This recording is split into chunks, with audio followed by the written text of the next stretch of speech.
What's up, everybody? This is Give Vader. Many of you know I'm an avid LSU fan. Brian Kelly, what the fuck are you doing? Excuse my language for all the listeners, but Brian Kelly, how? How? He's ruining Louisiana State University. He has all the resources. You have every resource to be successful. What are you doing? What are you doing? Like literally, like show me your day-to-day. What do you do on a day-to-day basis? I have no clue. If anybody can give me an answer, something, an itinerary to this man's day, please answer that for me. I have no clue what this man does throughout his day. We're going to lose recruits. Jakeem Stewart, you might as well count him out now. We're going to lose our top recruits in Louisiana. We're already losing our top recruits around the country. Don't be surprised if DJ Pickett. If he's gone. And they broke it on ESPN. They broke it on. Man, I said from the jump, man.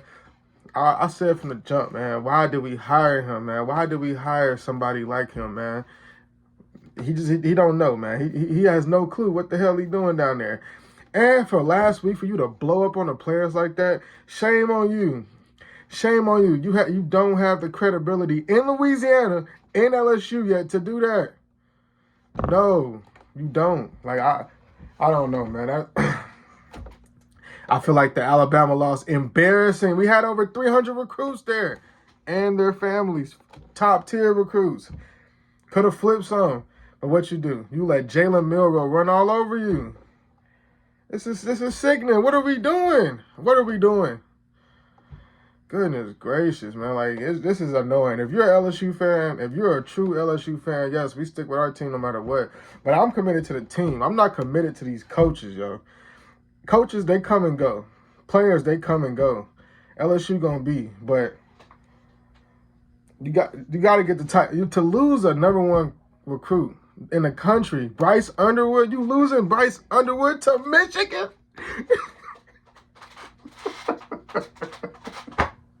There's no way. How do you lose the number one quarterback? And you had the last couple of years track record of producing quarterback. It may not be back to back, but we've had two successful Heisman quarterback of that same caliber of Bryce Underwood. Specifically Jane Daniels, who's more of an archetype toward Bryce Underwood, but Bryce Underwood is obviously more physically imposing. Still, you're gonna lose to a school that hands the ball off 50 times.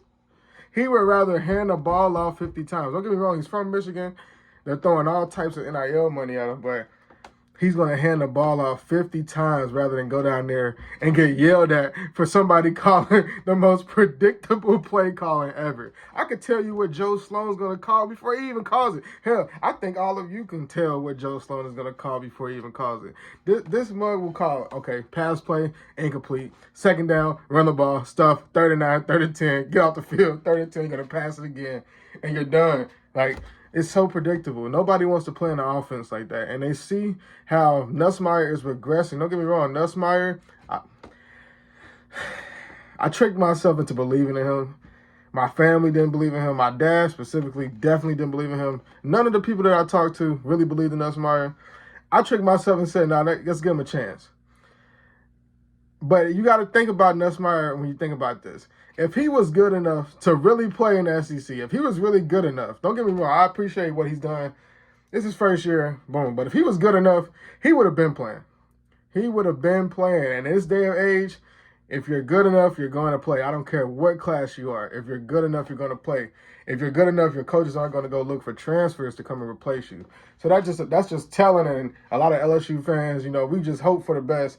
But we can't trick ourselves and ignore reality. Nussmeier wasn't good to play for four years.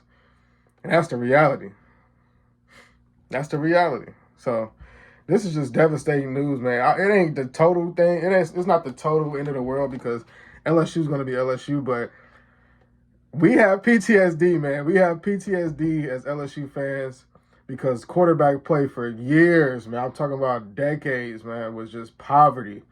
poverty, and that was the thing that we couldn't get over the hump was quarterback play. You know, we had every other position but a quarterback. So to lose a generational talent like Bryce Underwood, man, it's devastating. This is a hard hit. This is a hard hit because you need a quarterback. You see what Colorado just did.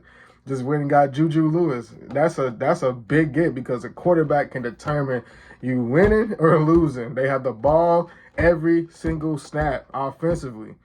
A quarterback does make the difference. I don't care what nobody says. A great quarterback is the foundation to a great team. You need a great quarterback, and I don't know where we go from here. I don't know if Nuss returns. I don't know if Ricky, and we don't know what the backups are going to do. Are they going to transfer? We don't know if Nuss is like, man, forget this. I'm just going to take my chance in the draft. I don't know what LSU does, man, but they better figure it out because this ain't it, man.